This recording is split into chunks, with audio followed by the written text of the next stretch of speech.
School groups are an essential of any school experience, so nobody... Bro. If you don't shut your lame ass up and just start with the first group, aight, my fault then, jeez. The football fiends. For those of y'all that don't know, Diski usually means football or ball back in Joburg where I used to live. Just know that this group is addicted to football. They breathe, bathe, eat, play and crave football, and they be always playing in places where they know they're not supposed to be playing at, cause they gotta know 9 times out of 10 that ball is hitting a window, and once the teacher gets a hold of that ball, it's shy. And they be brave too. They'll see a teacher passing, making eye contact on a serious level and just continue playing like nothing happened, unless it's that one teacher that's feared throughout the entire school, cause once they get caught, they're all doing community service, and that ball is never going to see the light of day again, bro. And it's especially worse if the ball is one of the big 5 league balls, bro. Pause on that one there, like damn. And if you're thinking you're gonna get that ball back, forget it, my friend. Just know that teacher gave the ball to his son, cause ain't no way they're gonna just leave that thing in the confiscated storage. Like, you'll find these guys playing at 7 a.m. in the flipping morning, bro. Like, bro, the heat of the sun, they even touched the concrete, but they thought it would be a good time to play ball. They also play football if there aren't any special classes, or even after school in most cases. Since you know they'll be playing football early in the morning, just know that some of them be sweating when it's time to go to class. And let me just say,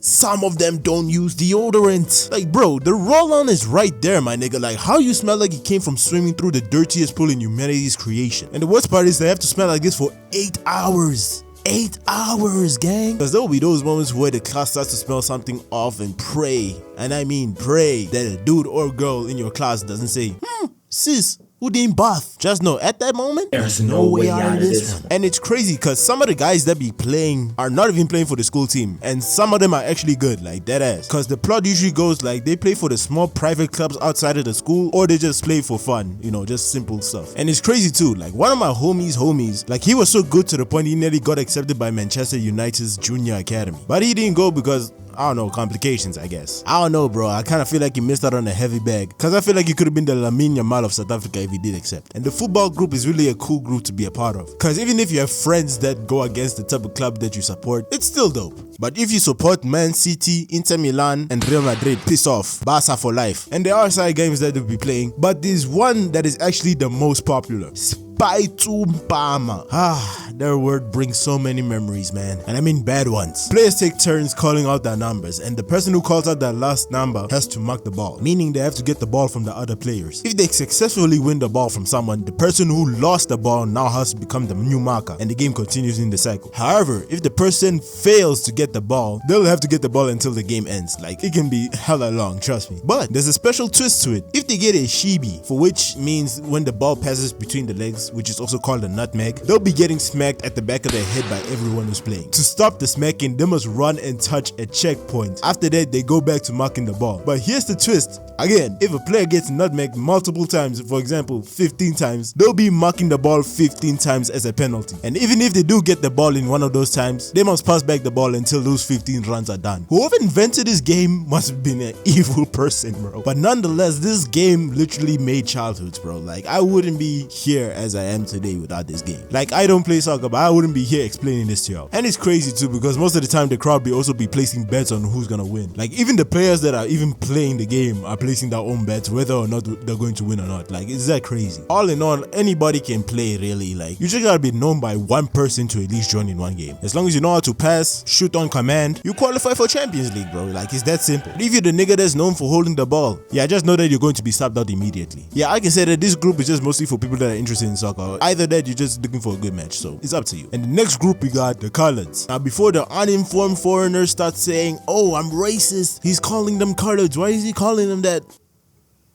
If you don't shut your Here in South Africa, the term colored refers to individuals of mixed European and African or Asian ancestry, historically used during apartheid as a legally defined racial classification. This term is now used to describe a distinct community or identity, though the historical context remain important. In many parts of the world, especially the US or UK, the word is considered offensive or outdated. But here in South Africa, it's just a very specific and culturally meaningful identity, often with its own traditions, languages like Afrikaans or English, history and community, particularly particularly in places like the Western Cape. I know some of y'all US citizens were tripping when Tyler called herself colored. It was not all that deep, bro. I get that most of y'all refer to the word as, you know, bad there, but like, the internet is free, my guy. You can just literally Google what's the term here in South Africa. And let me just say, most of us here in South Africa did not care. And I'm sure Tyler did not care, but you know, she had to drop that thing because the PR, you know, nobody wants to flop the money-making success. But I know one thing's for sure. I'd rather be Kai Cenat than the nigga that flopped Tyler before she blew up. Cause I know for sure the guy punching the air every time you see her on screen, bro. Matter of fact, nobody wants to flop a color because the color group, they be having the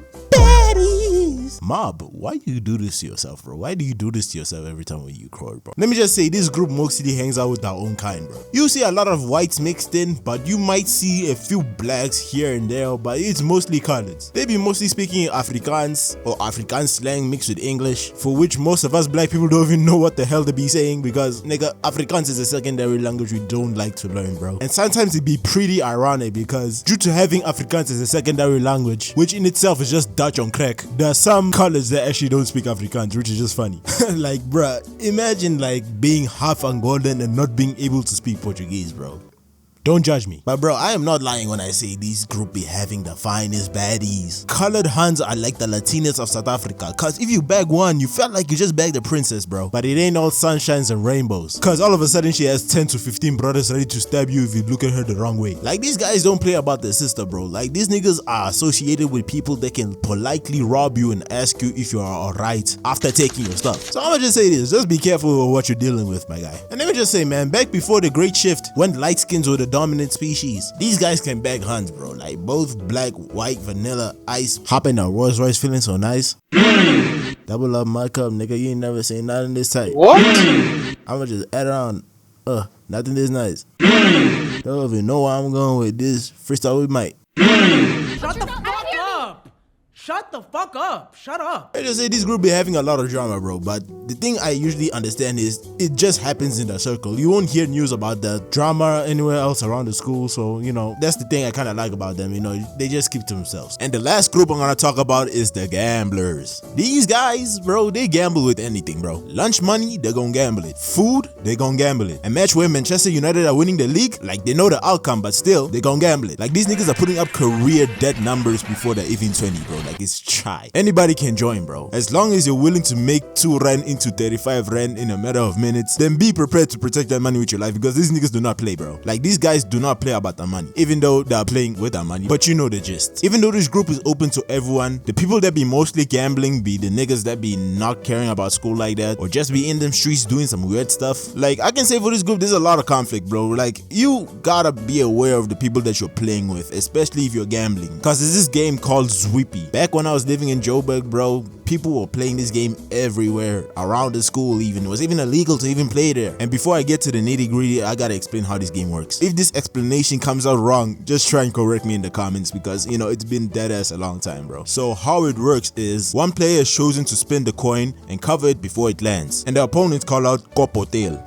Kop meaning hit, and each player places a wager on the table, often being 50-cent coins or 1 rand coin or more, the most being 5 rand. And once all bets are set, the person that's flipping the coin takes all the coins and decides with the coin that was flipped. If the coin lands on the called side, the player who guessed correctly wins the pot. If there are multiple players and only one winner, the player takes all, basically. And in some versions, the flipper wins in an event of a tie or a dispute, acting like the house, sort of like poker in some cases. Now, there are different types of gamblers when it comes to playing this game. There are many types of archetypes, but I'm just gonna name like 4 or probably 3 cause I got a job, nigga. I ain't trying to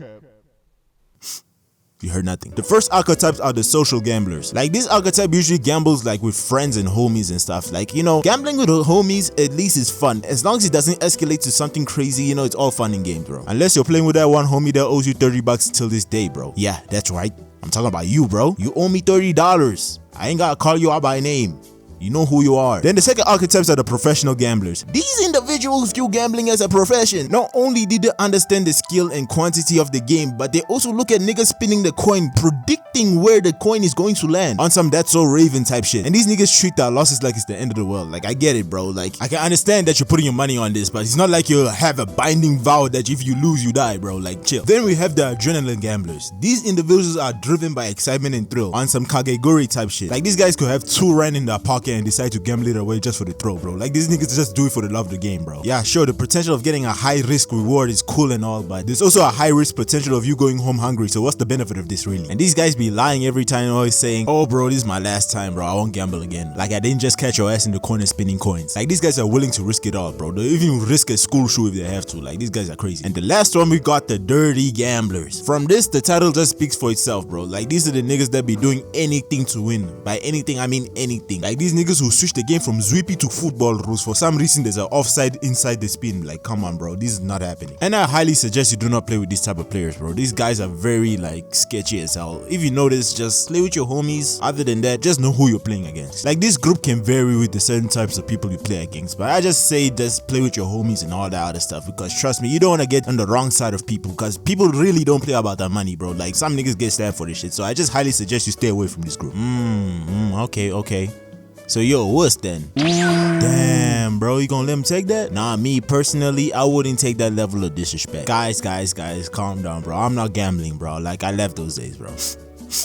Smell that? Smell what, bro? I smell a female dog in this house, bro. Alright, bro, that's it. 50 rand game, take it or leave it. Yeah, that's about it. Thank you guys for watching and sticking with the video all the way through. Like, for real, I don't want to be blue balling all of you guys, but you know, I gotta find some way to respond. So that's why soon from now, I'm making a Discord. Yeah, I know, finally, I'm with the mob is gonna be actually with the mob this time.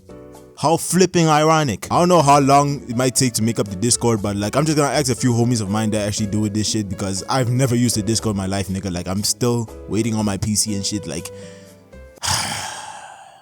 I wish I could tell you, but I'm just gonna leave it up to God and just hope that this thing passes. Yeah, so once the Discord is up, just know that I'm gonna be responding the best that I can, bro, because like, I don't wanna be pulling off Corey shenanigans. That's his job, bro. Because to tell you the truth, I wanna do the best that I can to keep y'all guys engaged. So I'm just gonna do everything to the best of my abilities to make sure that I can put out good content. As long as y'all guys are loving it, I really appreciate the love. Like, I'm still getting subs till now, bro. I was still shocked because I didn't know it was going to add up, even though I'm not posting as much. But still, I appreciate every one of you guys. Did the talk no jutsu work, bro? Yeah, maybe, you know, just give it a sec, you know. It's still on record. Bro, you gotta be kidding. Yeah, thanks for watching again, and also shout out to Luanza, Bafukile Dlamini, Reynard Ackerman, Mimu, Mudman1, Jade Slayer, and Game Me 48 for the super thanks that you guys gave me. Thank you, I really appreciate it. And if you're willing to give it a super thanks, I'll be personally shouting you guys out as I did just now. Thank you guys for 44k, road to 50k ahead. Just like, subscribe, comment down below, and I'ma catch you guys up there. So, moral of the story.